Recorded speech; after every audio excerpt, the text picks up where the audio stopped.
اینا تو ظاهر مهندسین کشور ما هم. یه دقیقه این کلیپ رو ببینید.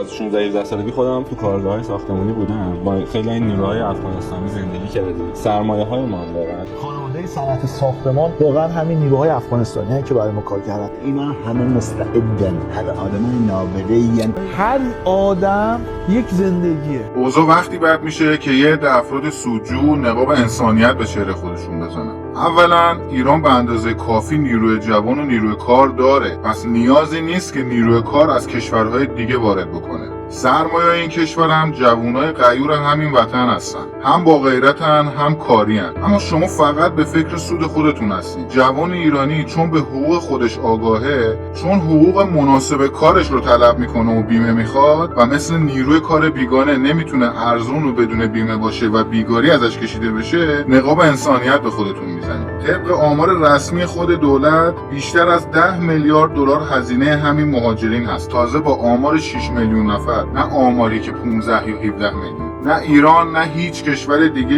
نیاز به 17 میلیون مهاجر نداره. پس واسه ما نقاب انسانیت نزنید. شما حتی بدون نقاب هم ذات اصلیتون مشخصه. سرزمینتون رو باز بگیرید، بگذارید نخبه های افغانی بیاید سرزمین و کشورتون رو شکوفا کنند.